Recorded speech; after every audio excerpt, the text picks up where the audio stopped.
911, what's your emergency? My boyfriend, he won't wake up. I think he took something. I tried everything. He's not breathing. Stay calm. Where are you right now? The bedroom. He's just lying here. His lips are blue. Is he breathing at all? No, I put my ear near his mouth. Nothing. Oh my God, I don't know what to do. Do you know what he took? There's a bottle on the nightstand. It's empty. What is that? Help is on the way. Do not touch your mouth or face. Open the windows. Stay where you are. Officers are arriving now. A Minot woman accused of fatally poisoning her boyfriend will remain in custody on a $1 million bond. Investigators saying she gave the man a toxic dose of antifreeze because she thought she would inherit millions of dollars upon his death in what prosecutors are calling an intentional and heinous act. Prosecutors charged 47-year-old Ina Kenoyer with double felony murder in the death of 51-year-old Stephen Riley Jr. In a criminal affidavit, friends of Riley's came forward believing Kenoyer poisoned Riley, and further tests of his body revealed a toxic amount of a chemical commonly found in antifreeze. Investigators say they believe Kenoyer falsely thought she would get half of a $30 million inheritance due to common law marriage, where state recognizes people as married even though they don't have a marriage license. Common law marriages are not recognized in North Dakota. Thank you to everyone watching, and a special thank you to our subscribers. Your support means everything. If you haven't subscribed yet, please consider doing so. He trusted her. For years, Stephen Edward Riley Jr. believed he had found something rare: love, loyalty, and a future built on promises. He worked, he struggled, and he held on to hope, believing that one day a $30 million inheritance would change their lives forever.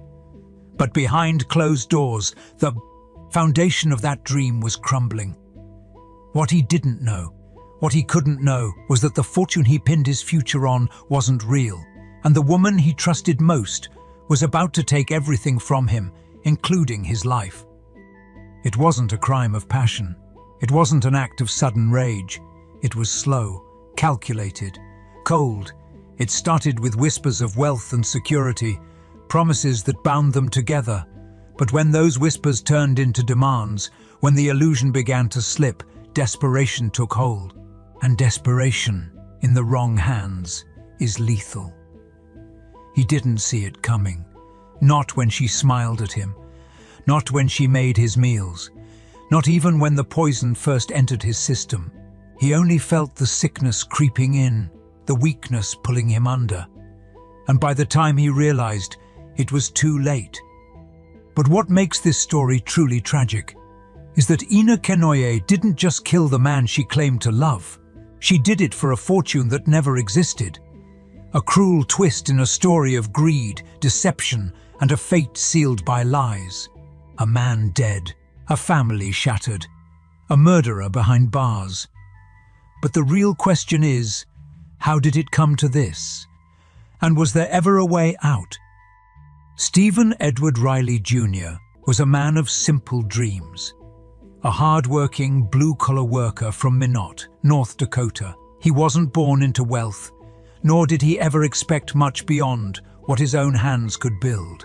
But when life handed him a glimmer of something more, a chance at a future free from struggle, he held on to it with everything he had. A $30 million inheritance, a promise of financial security, a way out of the long hours, the paycheck-to-paycheck existence. It was all within reach, or so he thought. But money wasn't the only thing he believed in. There was someone else, someone who stood by his side through it all.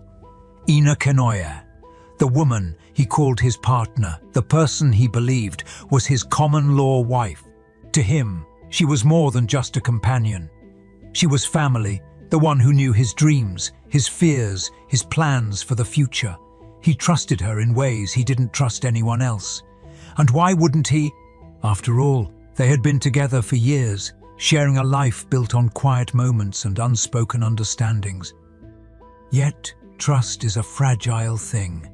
It can be given freely, but once broken, it is never whole again. Ina Kenoyer. She was not a woman of wealth. She had no sprawling fortune of her own, no legacy passed down through generations. Life had never handed her an easy path. She had struggled, fought, clawed her way through difficult times.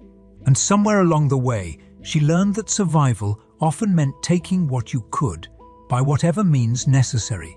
Some said she had a history of financial troubles. Others whispered about manipulation, about a woman who knew how to bend situations to her will. But to Stephen, she was the one person who understood him, the one who shared in his dreams of something greater. For years, they built a life together, two people bound not just by love, but by the weight of shared aspirations. The promise of that $30 million inheritance was more than just a number. It was hope. It was the future. It was the promise of something better for both of them. And Ina believed she was entitled to it just as much as Stephen was. She had stood by him, hadn't she? Waited with him, planned with him. Wasn't she owed something for that? But then, something changed. The wait dragged on. The promise of wealth remained just out of reach. And doubt, poisonous, insidious doubt, began to creep in. What if Stephen was keeping something from her? What if she wasn't going to see a single dime? What if, after everything, she was going to be left with nothing? In her mind, there was only one way to secure what she believed was hers. She just needed to act before Stephen found out the truth. Before he realized that the inheritance he had been waiting for had never existed at all. September 5, 2023. It started as an ordinary evening in Minot, North Dakota. Stephen Edward Riley Jr. had no idea that his body was already shutting down, that something lethal was coursing through his system. The symptoms came slowly at first. Just a headache, maybe dehydration. He brushed it off. But then came the dizziness, the nausea, a deep, searing pain clawing at his stomach, and soon his legs felt weak beneath him, his vision blurred. He tried to speak, to make sense of what was happening, but the words wouldn't come. His body was failing, and by the time the pain reached its peak, it was already too late. As he lay there, slipping further and further away, the person he had trusted most, the woman he had called his common-law wife, showed no rush for help, no panic, no desperate attempt to save him. Instead, Ina Kenoyer waited. She watched. And when she finally did act, it was not in a way anyone would expect from a grieving partner. Because this was not an accident, it was something far more deliberate. The investigation begins. When Stephen Riley Jr. was pronounced dead, there was no immediate cause that explained why a healthy man in his 40s had suddenly collapsed. No signs of trauma, no history of severe illness. But something about it didn't sit right with the medical team. They needed answers. And the only way to get them was an autopsy. It didn't take long before the truth was revealed. Toxicology results confirmed it. Ethylene glycol poisoning. A deadly chemical commonly found in antifreeze, odorless, sweet-tasting, and lethal in the right dose. It seeps into the bloodstream, shutting down the kidneys, causing agonizing pain as the body turns against itself. A cruel way to die, as slow as it is excruciating. This was not a sudden medical emergency.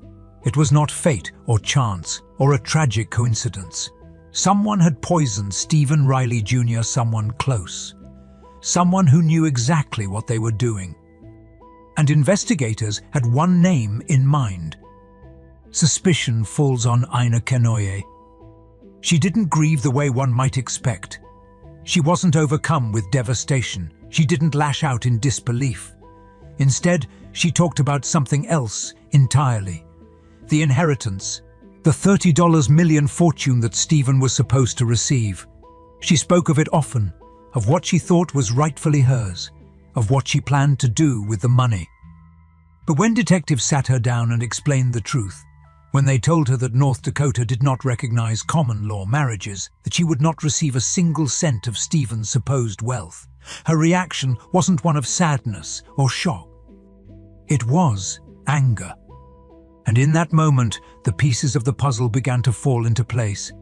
The more detectives looked, the more troubling the details became. The inheritance, this life-changing sum that had fueled everything, it wasn't real. It had never been real. It was a scam, a cruel trick played on a man who had believed with every fibre of his being that his life was about to change forever. But Kenoyer didn't know that.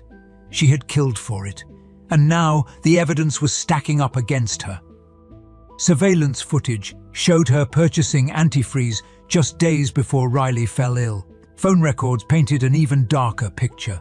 Search histories, conversations, proof that this was not an impulsive act, but something premeditated. Something planned. When detectives finally sat her down, when they laid out the evidence piece by piece, there was nowhere left to turn. The truth had caught up to Kenoyer, and this time there was no escaping it. It was October 30, 2023, when the unthinkable became reality. The woman who had poisoned her partner, who had ended a life in pursuit of a fortune that never existed, was finally taken into custody. Around her, the world began to shift. The walls were closing in, and the truth could no longer be ignored.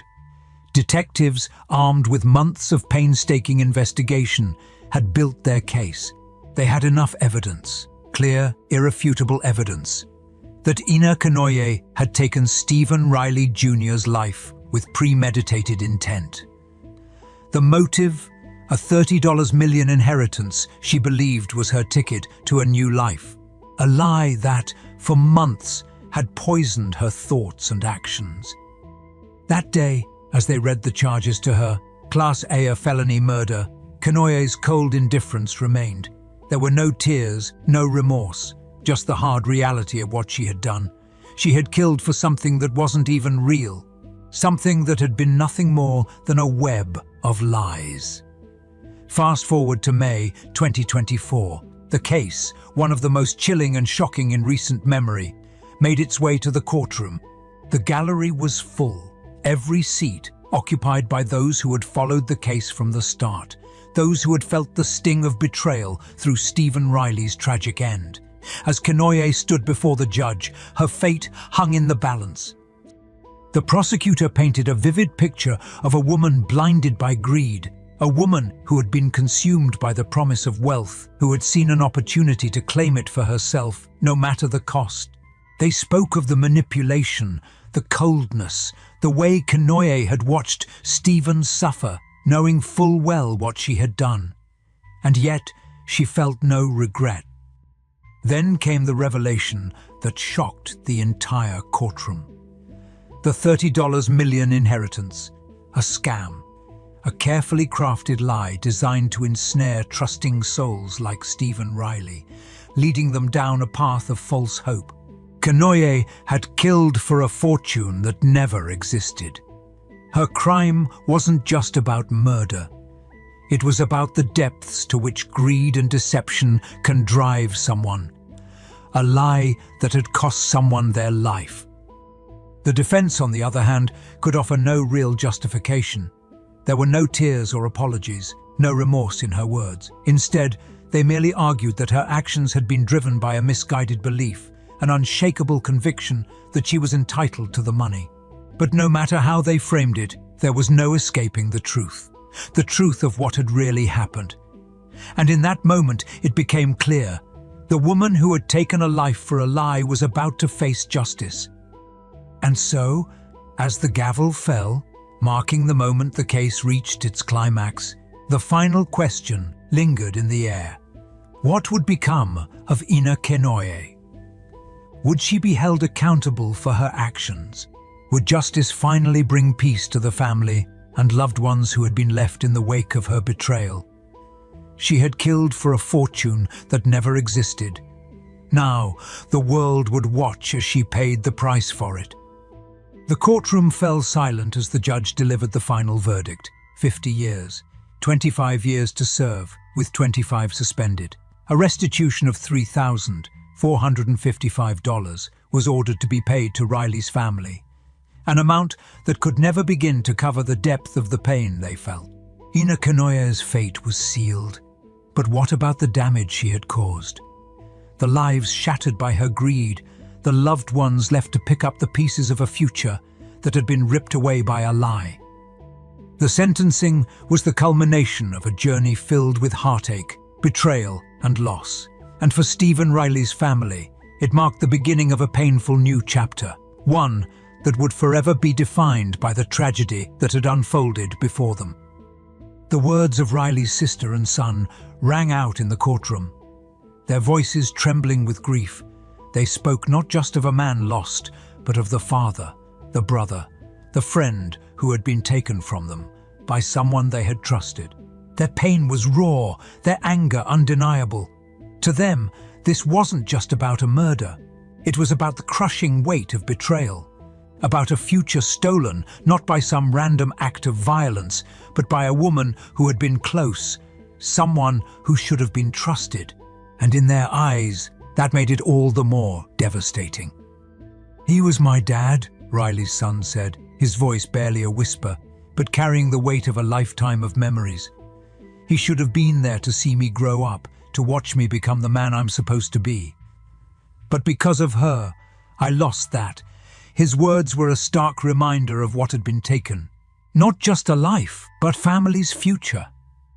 Riley's sister echoed those sentiments, her grief only amplified by the knowledge that the inheritance her brother had believed was his ticket to a better life had, in the end, been nothing more than a cruel, twisted illusion. She spoke of the heartache of watching her brother slowly fade away, of knowing that his final moments had been filled with confusion and pain. A man who had trusted the wrong person, who had believed in a future that had never been real.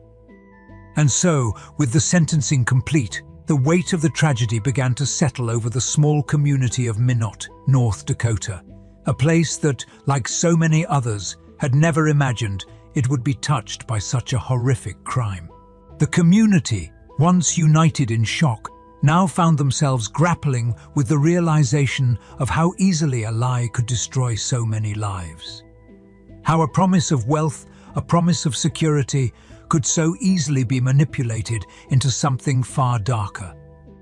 As they reflected on the case, the lessons began to emerge.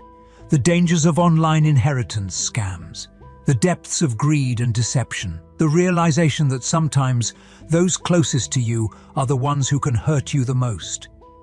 But the question lingered in the air. Was justice truly served?